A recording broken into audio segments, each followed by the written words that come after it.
আমরা দেখেছি 5ই আগস্টের পরে বাংলাদেশের বিষয়ে, বাংলাদেশের সংখ্যালঘুদের উপরে নির্যাতনের বিষয়ে যেসব প্রোপাগান্ডা, মিথ্যা নিউজ ছড়ানো হয়েছে ভারতের মিডিয়াগুলোতে এবং ভারতের সোশ্যাল মিডিয়ায়, ভারত সরকার এর বিরুদ্ধে কোনরূপ কোন প্রশাসনিক কোনরূপ কোন ব্যবস্থা নেয় নাই।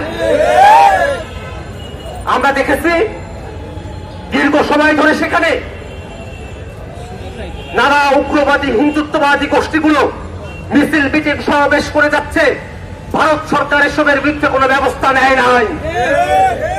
সেই ব্যবস্থা না নেওয়ার ফলে তারা আগরতলায় বাংলাদেশের উপ হাই কমিশনে হামলা করার মতো ধৃষ্টতা দেখানোর সুযোগ পেয়েছে।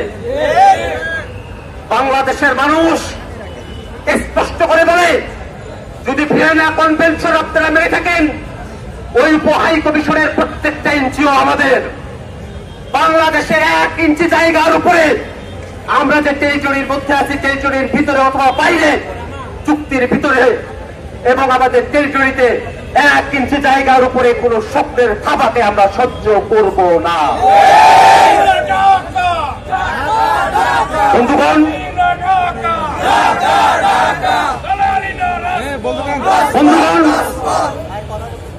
আপনারা কি খেয়াল করেছেন যে সংগঠনটি গতকাল সেখানে হামলা করেছিল, সেই সংগঠনটির নাম কি? হিন্দু সংঘর্ষ সমিতি। হিন্দু সংঘর্ষ সমিতি, যে সংগঠনের নামের মধ্যে সংঘর্ষ করা থাকে, সেই সংগঠন কেমন ধরনের সংগঠন হতে পারে তার নতুন করে বলবার অপেক্ষা রাখে না। ভারত সরকারকে শুধু দুঃখ প্রকাশ করলেই চলবে না, এই সংগঠনের সঙ্গে যারা যুক্ত আছে, যারা এই মিছিলে এসেছে, আক্রমণ করেছে, তাদের প্রত্যেককে আইনের আওতায় নিয়ে আসতে হবে। আর একটা কথা, বাংলাদেশের মানুষ যখন চট্টগ্রামে অ্যাডভোকেট সাইফুলকে কুপিয়ে হত্যা করা হলো, এই সময়টাতে বাংলাদেশের মুসলমানেরা যে বিজ্ঞতার পরিচয় দিয়েছেন, যে ধৈর্যের পরিচয় দিয়েছেন, বাংলাদেশের আপামর জনসাধারণের প্রতি মাথা নত হয়ে আসে, তাদের প্রতি শ্রদ্ধা জানানোর ভাষা আমাদের নাই। বাংলাদেশের মানুষ জীবন দিয়ে এখান থেকে হাসিনাকে হটিয়েছে, আমরা বিশ্বাস করি তারা জীবন দেওয়ার জন্য প্রস্তুত। কিন্তু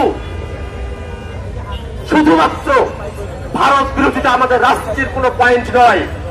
ভারতের আগ্রাসী রাজনৈতিক যে সিদ্ধান্তগুলো আমাদের উপরে চাপিয়ে দেওয়া হয়, ভারতের আগ্রাসী যে কূটনৈতিক সিদ্ধান্তগুলো আমাদের উপরে চাপিয়ে দেওয়া হয়, বাংলাদেশের মানুষ শুধুমাত্র তারই বিরোধিতা করে। আপনাদের কাছে আহ্বান রাখি, বাংলাদেশের আপামর মানুষ, ভারতের আপামর সাধারণ জনতা, তাদের সঙ্গে আমাদের কোনো বিরোধের জায়গা নেই।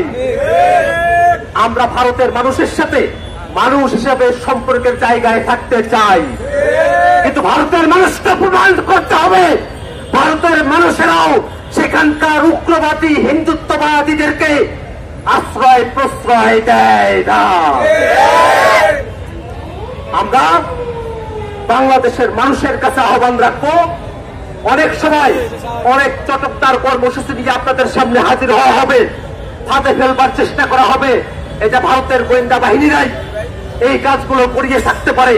আপনাদের কাছে আহ্বান থাকবে, বিভিন্ন সময়ে বাংলাদেশের মানুষ যে বিজ্ঞতার পরিচয় দিয়েছেন, যে কোনো ফাঁদের ব্যাপারে সতর্ক থাকবেন।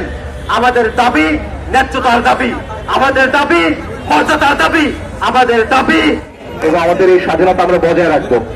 আন্তর্জাতিকভাবে ভিয়েনা কনভেনশন বলে একটা বিষয় আছে, দিল্লি যেন সেটা ভুলে না যায়। আমাদের দূতাবাসে যা হয়েছে সেটা যে কোনো আন্তর্জাতিক আইনে চরম লঙ্ঘন। এই ধরনের কোন ঘটনার পুনরাবৃত্তি বাংলাদেশের মানুষ মুখ বুজে সহ্য করবে না। আমরা ঐক্যবদ্ধ আছি, আমরা জানি প্রশ্নটা ধর্মের নয়, প্রশ্নটা এক সাম্রাজ্যবাদী শক্তির আরেকজনের উপর, আরেক দেশের সার্বভৌমত্বের উপর নিজেকে চাপিয়ে দেওয়ার। বাংলাদেশ এই শক্তির চাপ আর মেনে নেবে না। বাংলাদেশ বন্ধুত্বের হাত সারা পৃথিবীর থেকে বাড়িয়ে রেখেছি, সেই বন্ধুত্বের হাত গ্রহণ করুন। কিছু চাপিয়ে দিতে আমাদের উপর আর আসবেন না দয়া করে। বাংলাদেশ আর সেই বাংলাদেশ নেই যে বাংলাদেশ মুখ বুজে সব ধরনের অন্যায় চুক্তি সহ্য করবে, মেনে নেবে। নতুন বাংলাদেশের সাথে সমানভাবে সমান মর্যাদার ভিত্তিতে এগিয়ে আসুন। আমরা এখনো প্রস্তুত আপনাদের সাথে বন্ধুত্বের এবং একতার হাত নিয়ে এগিয়ে যেতে।